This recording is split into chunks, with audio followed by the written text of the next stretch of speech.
Hey Rebels, my name is Matthew Barton. Welcome to the Rebellion Brewing Podcast. Early in the spring, my wife and I started planning a family road trip. My boys love dinosaurs, and visiting the Royal Tyrrell Museum in Drumheller was high on the list. A friend of mine said, hey, if you're going to Drumheller, don't forget to check out the new brewery there. It's really good. Valley Brewing turned out to be the absolute highlight of the whole trip for me.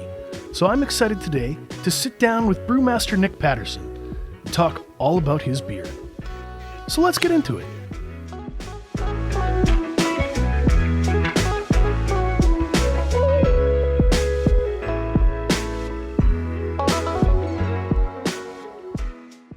Nick, welcome to the show. Hey, good morning. Thanks for having me.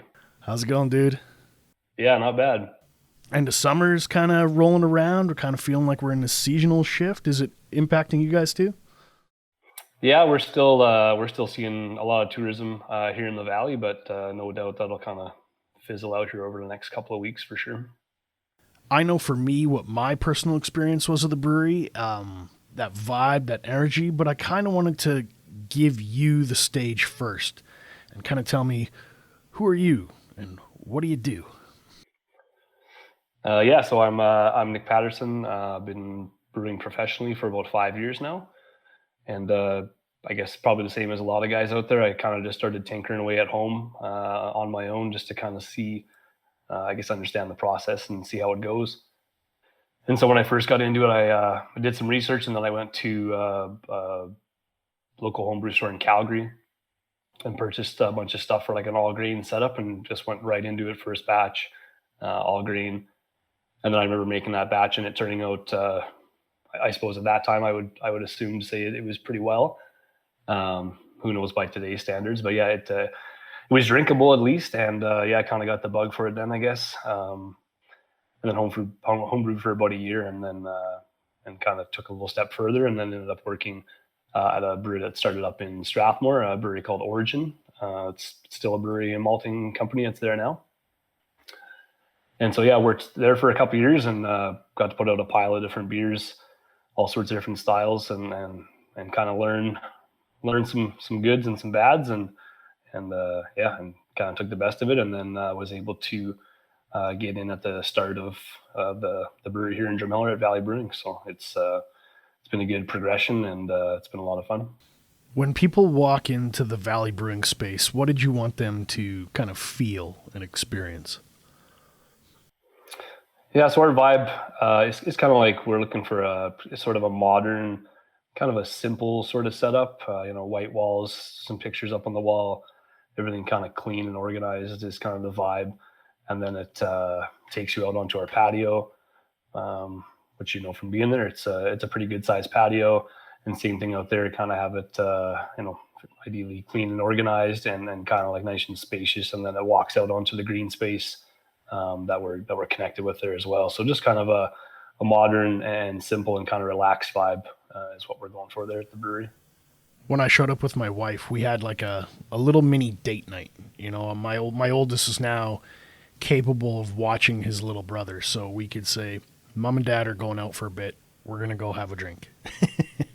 And the lights were great. It had this really nice vibe, and we're looking out onto the park, which has this dinosaur kind of sculpture with lights going. And one of the girls working said to me, well, the city owns that, but they let us kind of open up and we can hang out on the grass. And I thought that was cool that the city's willing to play nice with you. Yeah, for sure. And what we've done there with that space is then we purchased some, they're new chairs, but they're meant to kind of look like the old school lawn chairs. And then with our little cup holders that you can stake into the ground. So yeah, I think a lot of people kind of feel like it's almost like sitting in your backyard, or sitting out at a campsite or whatever sort of thing. So it definitely adds to the kind of just the chill, relaxed vibe. And then when it gets a little bit darker out, flick on the patio lights out there too. It definitely adds to the vibe. But yeah, it's a great place to hang out. I wasn't sure what to expect, because when I go to Drumheller, in my mind, the vibe is kind of this kitschy dinosaur kind of thing. Like everybody's got dinosaurs everywhere. I mean, it makes sense because of the Royal Tyrrell. But your cans have a little bit of dinosaur reference, a little bit of fossils reference, and yet it didn't feel like a trap. It didn't feel cheesy. Was that intentional, or how do you balance that? Yeah. So actually, there's actually a lot of history. I mean, there's a lot of history in in any area or any town, but the valley in general actually has a lot of super cool history that most people don't know anything about. And so we talked to many people that have been around for a while that were part of certain things that we were curious about, and read some cool history books about Drumheller as well. And so all of our cans are themed after Drumheller history. So there's for sure the dinosaur situation, that would be the easiest one to go after, but we've also explored all the different things, whether it's from brothels, from gunfights to underground prohibition tunnels, just even more simple things like grain elevators and trains and all those different things. But there's everything definitely has a story connected to it, and we still have many set up for new cans coming down the pipe. But yeah, there's a lot of cool history, and I know there's a lot of people that have purchased our cans and then message us afterwards and just been like, wow, I didn't realize that these were real things, or that this was even part of it. And say like the Devil's Row can, for instance, or our coffee lager, it's talking about like the rough conditions, and then like the daily shootouts that happened, and things like that that are real. That like the town of Drumheller and the situation was back in the day with all the coal mines, with like little to no drinking water, and just where people were being housed and all the things going on. There was a lot of rough stuff that by today's standards for sure wouldn't be acceptable anymore. So it's pretty interesting, and a lot of the stuff I wasn't aware of either, kind of coming into it. So yeah, it's cool for us to be able to unearth some of that information. What's your signature beer that everybody has to try when they show up? Well, I don't know. So for me, it's a little bit. I'm a little bit on the fence with it. So just the beer I just spoke of, our coffee beer, that one, I guess, for as far as a shock factor, as far as people that have never had anything like that. So that beer, I guess, would be one that I would say would kind of be on the top of the list, just because it's a 3.5% super crystal clear lager beer that smells and tastes very strongly of coffee, right? So I mean, if people don't like coffee, they're probably going to hate it. So that's why I hate to say that's the beer that everyone should check out. But if a person does, it's pretty popular for us for sure. Other than that, I mean, we make a lot of styles of beer. We make a lot of lager beer. We make a lot of hazy beer. We make a lot of sour beer, which a lot of other people are doing as well. So it's hard to say those are maybe as unique. But for sure that the coffee lager is a pretty cool beer for us. What we're doing with that beer is making just a light lager beer, fermenting it, chilling it, and then we're adding, so our batches are about 28 hex, 27 hex.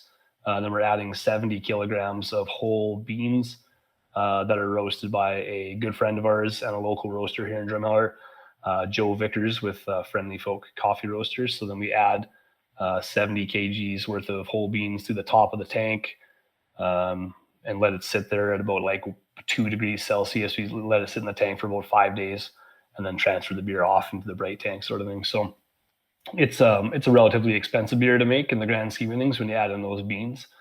But like I say, it's something cool, and it's, I mean, every time you open up a tank and add something in, you're always you're always leaving yourself open to whatever, whether it's contamination or oxygen or whatever. So it's a little maybe riskier, and we've kind of been trying to work on our processes just to make sure that we mitigate that as best we can. Never had any problems yet, knock on wood. That's probably the one that if we had to pick, I would say that's probably the one.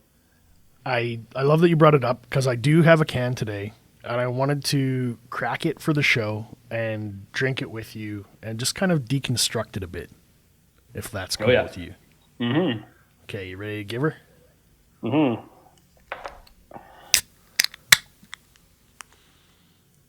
This ultimately was what I believe to be one of the standout beers, and it was the one I bought the most of and Nice. brought home. And when we went back the second night, I was like, I gotta have more of that coffee beer. Yeah, nice.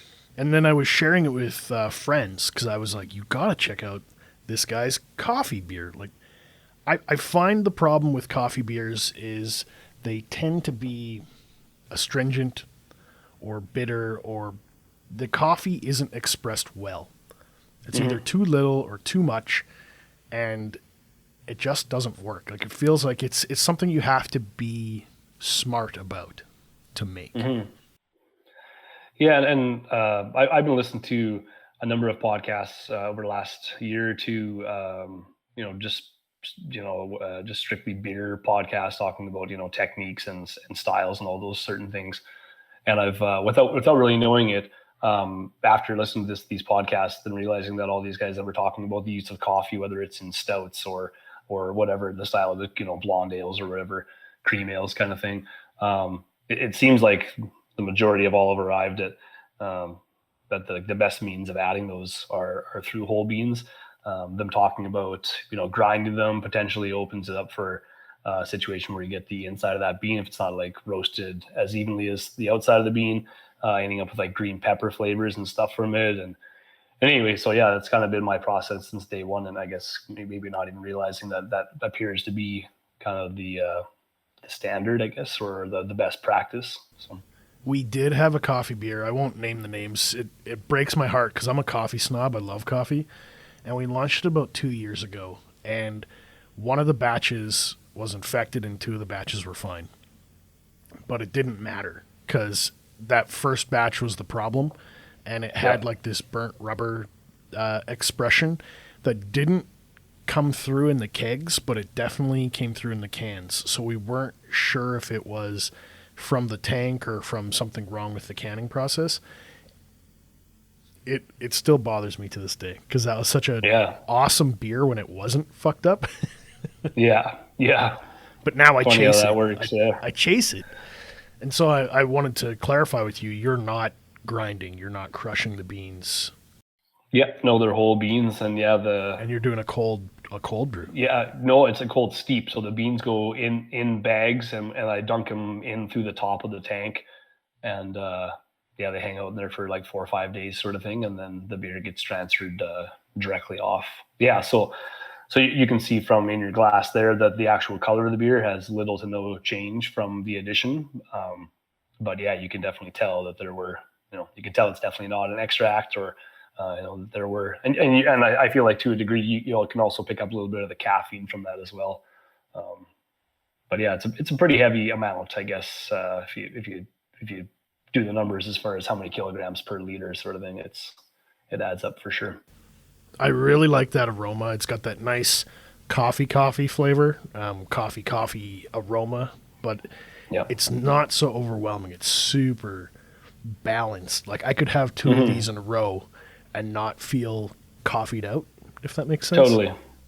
Yeah, and the idea behind the beer as well, as far as like the ABV side of it, I know I definitely know some people that enjoy the beer but say, oh man, I kind of wish if we had a little bit more ABV, it might be a little punchier or whatever. But I guess that was also kind of the idea behind the beer, and a lot of our beer in general is to be lower alcohol, just for the sakes of drinkability.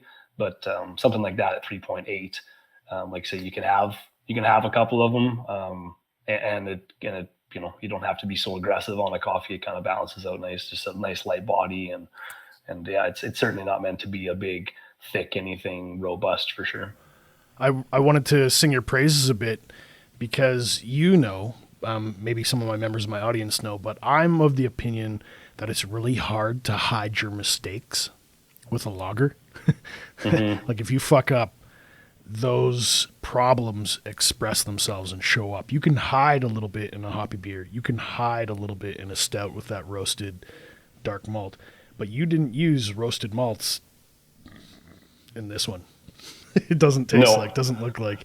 So you're just like bare ass out there and hoping you don't maybe get a spank. Yeah, no, totally. Yeah, and like say we have like 5 full-time lager beers that we run. So When we started the brewery, we installed like an RO system, and that's been a cool thing for myself as far as a brewer. I've always been kind of interested in water chemistry and how that plays into your beers. So when we started this up, we put one in day one, and so everything that we have, of course, we're building our own water profiles for the different styles of beer that we're making. So I feel like that's a huge part of brewing really good lager beer as well, is having nice soft profiles for beers like that. But yeah, no, that beer is pretty stripped down and pretty simple, and it wasn't a made a batch and didn't turn out that great and dumped coffee in it. It was kind of that was probably, I believe, maybe our fifth beer we ever released. So yeah, that was definitely intentional. I didn't expect it to be as popular as it is. So now I was hoping to have it like for maybe half a year we run with it, but now it's a full-time beer. But actually we ran out this summer and we were out for probably 2 months, and we're not able to get it back in the brewing schedule without getting rid of some other ones that we like absolutely have to have around, sort of thing. So it took a backseat for a little bit, but now we're back rolling again. I think it speaks to the quality of the coffee beer that you can actually run it kind of out of season, because we're going to be running ours over winter. Our next coffee beer is going to be a one-shot seasonal, and it's right in the middle of winter. I don't think we could get away with summer. Yeah, that's funny how it works. Yeah, and I would say the sales of it for sure maybe aren't as strong in the summertime when it's a little bit warmer out, but we definitely like to have it on tap of the brewery just for people that had never had it or even weren't even aware that was a thing. People will wander in and see, oh, coffee, I like coffee, or whatever, and then just ask our servers for a sample off the tap, sort of thing, right? And every time I've seen it over and over and over again, that our servers will hand the glass to someone, and they won't even put it up to their nose. They'll immediately just say like, oh, this isn't the right beer. This it can't be coffee. And then they check it out and they're like, oh, wow, that's not what I expected at all, right? So it's kind of got that little bit of a, like maybe a wow factor, I guess, to it as well. I also really liked your raspberry wheat. Man, that was like perfect for that patio when the temperature was still hot but the sun had gone down, and we're just chilling underneath those lights. They're kind of sparkling, and the vibe is so chill. And then that really refreshing dry raspberry wheat. You didn't lean into the sugar. You weren't trying to pound or kill me with syrup. And I just was like, oh, fuck, I love what this guy's doing with this raspberry. Nice. Yeah. And so, and maybe that's more of a simple style of beer as far as, lots of guys are making something of the sorts. But yeah, no, that's actually probably our top selling beer overall, especially in the summertime. We also do a cocktail with it there at the brewery as well, with lemonade and vodka in it as well. So so it's a pretty easy beer any time of year for sure. It's nice in the summertime, and I believe I put in something like 12 boxes of raspberries into a batch, sort of thing. So the process for like the puree we get out of Vancouver. From Pacific Coast Fruit, so it's got a pretty heavy dose of raspberry in that beer as well. So you can tell in the color and the flavor and the aroma. So it's definitely same thing. You can tell the difference if there's something artificial to it. So there definitely isn't. It's a fresh fruit puree, correct? Yes, it is. Yeah. I didn't know for sure when I drank it, but I felt that, because I think when people are used to raspberry as a flavor, they're thinking of like candy, and they expect it maybe to be sweeter. Whereas raspberries have a little bit of a dry finish, kind of like your tongue is a little bit hairy after you have some raspberry. And when I drank your beer, it wasn't like a sweet candy. It had a very a wine-like effervescence to it, and I think that's what appealed to my wife so much. Yeah, for sure, right? Like it's sort of it's sort of a hybrid, it hits on both sides as far as it's still a beer, but it doesn't taste overly beerish, right? So it's sort of a crowd pleaser that way, for sure. It kind of works for everybody. But yeah, it finishes dry, and like I don't know, the raspberry, I wouldn't say it's stringent, but the raspberry adds a little bit of a light like tannic sort of dryness to it that kind of helps. It prevents it from being sweet or overpowering in that sense. Like if I was taking a bike ride, if I was like riding mountain bikes around the city, that is the beer I would come to your brewery. I'd park my bike, order that, have that, and refresh myself. on the patio. Yeah, totally. Yeah, for sure. You got to tell me, this is one that I was really excited about because this is how I heard of you guys, not just my friend, but was the Schwartzbeer. That had popped across my feed from following the beer awards. And I was like, oh, those guys are in Drumheller. I didn't remember seeing them the last time I was there, but I was in Drumheller, I think in like 2017, 2018. But you guys opened like a few months after I had been. So I missed out on all that kind of news. And then when I saw you guys had won that award, I'm like, oh, very nice. And it kind of just percolated in the back of my mind. So you got to tell me that story. Yeah, actually, that one's actually a little bit of a wonky story, but yeah. So how it came about is so I had thought about doing some sort of dark lager just as a seasonal beer here at the brewery, and then at the same time I had also been chatting with a friend of mine, Tyler, who's the head brewer at Common Crown. And we had chatted about trying to do some collaboration. But I know he's a pretty busy dude, and they were still kind of somewhat coming off their success of their 2020 Brewery of the Year. So at first I figured that they were probably too good to collaborate with us. But we had collaborated before they kind of got famous, so I was able to pull a favor there, and so we kind of chatted about what styles we would want to go for. I had mentioned that I was looking at doing a dark lager, and Tyler then had mentioned that he'd been thinking about it as well. So he said, well, let's just throw something together, and then basically we can take it from there as far as take the finished beer on my end. If I want to do some tweaks to it, do some tweaks, and then maybe the next year release a Valley Brewing Schwartzbeer, and kind of just more or less have this as kind of like a pilot batch. Give it a go and see what we want to do, and carry on. And so he sent me a recipe, and I sent him my recipe. We chatted back and forth, and ultimately he reluctantly decided that my recipe was far more superior to his. And so he said, "Okay, let's go this route." And so I brewed it up. I want to say it was in January or February of this year. And then the batch, it turned out good, but it wasn't quite as dark as what I initially had expected it to be. I was hoping for fairly black, and it was more of like a dark brown. And so then I decided to do a single batch. So like our brew house is like 15 hex, and our tanks are 30s. But our jacket system, the way our temperature probes are set up, they don't really chill properly when the tank is half full. And so I found this out from early on with doing sours, that was a problem. So what I did is I decided, okay, I'm going to brew just a single batch to darken it up, slightly change that recipe, and then just blend them. And so I did that, but it happened to be that I brewed this single batch, and then I would have to go in every 3 hours for 5 days and manually cool this tank. And so that's what I did. But the problem was the day after I brewed the beer, I got the flu. I was like quite sick. So for 5 days, every 3 hours, so whatever, 6 at night, 9 at night, midnight, 3, 6 a.m., 9 a.m., blah, blah, blah, for 5 days. So I was like driving from my house to the brewery, like holding a metal bowl in my lap, trying not to throw up, trying to get to the brewery to manually chill this tank. So it was a pretty rough few days. And then kind of just, find a way to get through it. So then, to make this beer work out and kind of make the best outcome possible. And so I guess it was the extra work was worth it. It turned out super nice.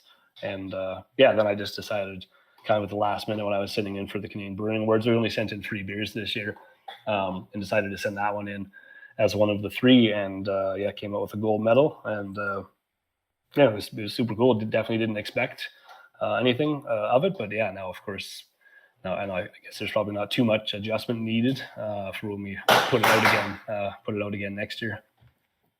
I've had a number of Schwartzbeers, in my time. And when I first started drinking Schwartzbeers, I didn't really know what to think. And as soon as I had yours, I was like, that's it. That's the example of the style. I think that is going to be the yardstick where I say, if you're going to drink a Schwartzbeer, you got to try Nick's, and you got to get to that quality and that level, because that's kind of where my head is at now. That set the bar. Nice. Yeah, thanks. Yeah, no, it's I guess the same as anything, right? Like I guess sometimes when a person, like I'd never brewed that style of beer before, or really anything even that close to it. So I guess from doing some research and stuff and talking to some people, I guess it's easy to go with something like, say, like a porter recipe and try and cool the roast down a bit or whatever. But the recipe for it actually ended up being completely different than what we do here for a porter. So we used a lot of red shed malt from here in Alberta. So I feel like that's kind of a cool secret ingredient for us when it comes to something like that maybe not everyone's able to get their hands on. And and like I say, I'd like to think that we kind of specialize in some lager beers. So try and use some of our water profile techniques, maybe some of our fermentation setups to make that as best it can be. But yeah, it's a great, and then I've never really had too many of beers of that style either, but it's a great style to drink. It kind of works any time of year, and it's fun for sure. Oh man, it's deadly. When I came back the second day, I had to order it again. I was like, Nice. was it a 24-hour flu? Was it just a little bit of like a love struck moment where I was like, I'm excited for the first visit. Is it going to be as good the second visit? And it definitely was. Awesome. Yeah, right on. So what's next for Valley Brewing? What's coming up for you guys? Well, I don't know. I feel like summertimes for us here are so busy with tourism that we're kind of just chasing our tail. So kind of how it seems to have been working out since we've launched is now we get into fall. Now I'm trying to catch up on all the different SKUs that we've either been completely out of for a while or are going to be out of before we can get them back in. So we kind of run into that cycle of fall. We're trying to catch up, and then we hit Christmas time. So then we're trying to be ready for Christmas, and then Christmas happens, and then we're chasing our tails again, and then we spend January, February, March trying to get rolling for spring, and then tourism begins, and it's sort of just a never-ending cycle. But I know our guys, Nick and Ryan, who are the owners here at Valley Brewing. I know they've mentioned that they'd be considering maybe adding some space. I mean, our brewery itself is like absolutely maxed out. So there've been some talks of that, but I'm not necessarily. I think we're sort of, all of us are sort of on the same page. We're not totally sure if that's really where we want to go with it. It might be best to kind of stay the size we are and maintain it the best way we can without. No one's goal here is to be a massive brewery or even a large brewery. So I think for right now, we're probably just going to keep doing what we're doing. Something we do want to try and work at more over the next few months is trying to get some more new beer releases out. We have cans sitting in our storage warehouse for new beers that we've ordered, had delivered months ago that we just haven't been able to get around to even brewing yet. So I guess that's kind of the next goal is to catch up and add some new things. But we've run like somewhere in the neighborhood of 20 different beers since we've launched here, maybe a little bit more than that. So we try and keep like our tap set up there at the brewery. We run 14 taps. So we try and keep those full all the time. And then, more if possible. We only run 4 fermenters and 3 bright tanks. So it's a lot of work to keep, at least 14 beers on tap at all times. At times we've had 16 or 18, and that's just turning everything over as quickly as possible, brewing on weekends, whatever. And it's just myself as far as the brewing and cellaring side of our business. So yeah, it keeps a guy busy for sure. Are you guys available through Liquor Connect? Can people get you outside of Drumheller, or are you strictly a Drumheller thing? Yeah, so we do use Liquor Connect. What we found though the last couple of summers is that we're not able to supply anything in the summertime. We've just been busy enough locally to keep us basically out of stock to begin with. So so right now the last couple of summers we've been out of Connect for probably 4 months of the year, 5 months of the year, and then the rest of the year we do our best to stay in stock with there as we can. But yeah, so depending on the time of year, we try and be up there for sure. That's such a good humble brag. We're so popular we can't possibly supply anyone else. Yeah, the tourism kicks the crap out of a guy, which is definitely a good thing. But yeah, it's nice to have Connect to be able to get some beer out to some other places. But for surely our number one goal is to keep our locals keep them satisfied here. I love that you can be like the brewery of Drumheller. And one of the funny things was I was just getting a fresh tattoo done, and one of the artists sitting with me was going, "The brewery underneath the tattoo shop?" And I'm like, "Yeah, I think there's a tattoo shop there." Yeah, there totally is. Yeah. And she goes, "I love that brewery because I was just tattooing there." And she'd done like a guest spot at tattooing people. Nice. And then she's we'd go for beers afterwards. Yeah, they're a great business to share a building with for sure. Yeah. Such a small world. And then, of course, I think I told you this in an email, but I was walking through the brewery, and Ryan Moncrief, he's sitting there. He's with Rafter R. I had just interviewed him for the podcast, and I said, "Yeah, I just got back from Drumheller. I was drinking this beer from Valley Brewing." He goes, "Oh, Nick, great guy. Love him." He's singing your praises. And I was like, what a small world between getting a tattoo and between Ryan. I was like, okay, this is awesome. Yeah. Yeah. It's funny how the industry works out that way for sure. Yeah. Nick, I want to thank you for your time today, man. Yeah, for sure. Thanks a lot for reaching out and getting this set up. Cheers. Cheers.